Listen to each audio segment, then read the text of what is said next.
Bonjour et bienvenue dans l'Instant Pro par Prium. Nous recevons aujourd'hui Amélie Dubo, directrice commerciale et cofondatrice du réseau Naos Immobilier. Pouvez-vous nous parler de vous? Bonjour Sébastien, donc je suis effectivement Amélie Dubo, donc cofondatrice du réseau Naos Immobilier. Nous sommes un réseau de 200 conseillers immobiliers indépendants présents sur l'ensemble du territoire français. Donc j'ai travaillé pendant 8 ans en agence traditionnelle comme conseillère immobilier, puis comme manager d'agence, manager d'équipe. Et c'est en 2012 que j'ai adopté complètement le modèle de réseau digital parce que c'était complètement en ligne avec ma vision de l'évolution de notre métier. Voilà, et donc c'était il y a 10 ans. En tant qu'experte, pouvez-vous nous parler de l'incidence de la loi Climat et Résilience, votée en août 2021, par rapport au marché immobilier en Île-de-France et au niveau national? Oui, bien sûr. Cette loi qui va aussi avec les nouveaux DPE, etc., c'est vrai un peu chamboulé, en tout cas suscité beaucoup d'interrogations, à commencer par nos clients, vendeurs, acheteurs. Donc ça, je dirais que c'est le premier impact, c'est que sur le terrain, nos conseillers immobiliers sont confrontés à des clients qui ne savent plus trop s'ils sont concernés par cette loi et par ces nouveaux dispositifs. Donc il y a déjà vraiment un besoin d'information, de conseils, et c'est là où on a effectivement un rôle à jouer pour guider, orienter nos clients dans leur projet immobilier.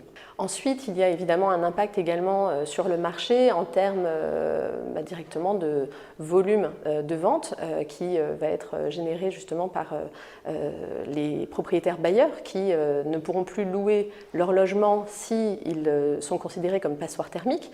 Ils devront obligatoirement réaliser des travaux et s'ils ne sont pas en mesure financièrement de réaliser ces travaux, ils seront probablement amenés à mettre en vente leur logement.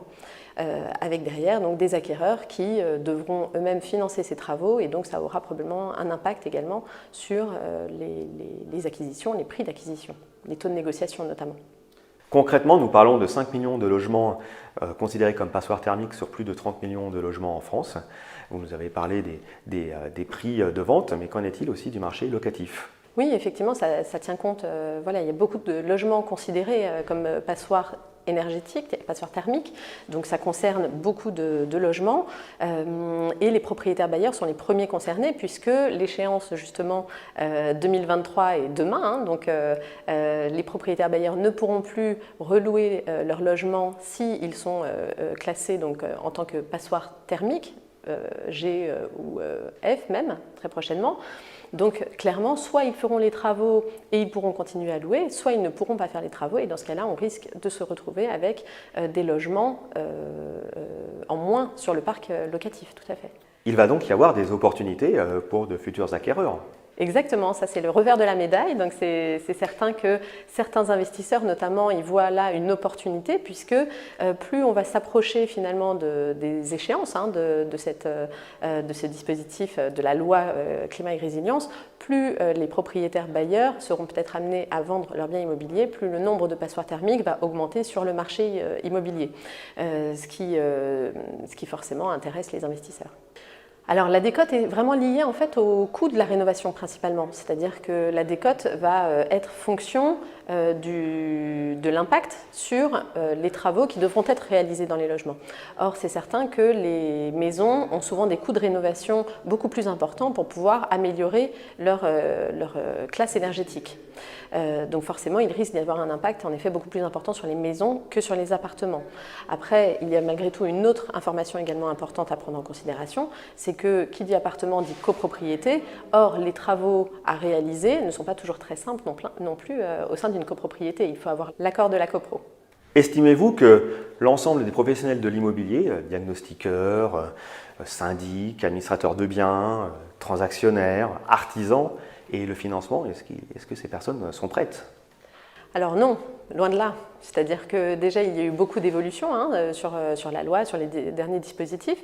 Donc il y a eu plusieurs versions du DPE, les diagnostiqueurs ont dû déjà s'adapter. Là, concernant par exemple l'audit énergétique, ça a été de nouveau reporté, donc c'est la 4e fois que c'est reporté. Donc c'est certain qu'on doit systématiquement s'adapter et beaucoup de professionnels naviguent à vue.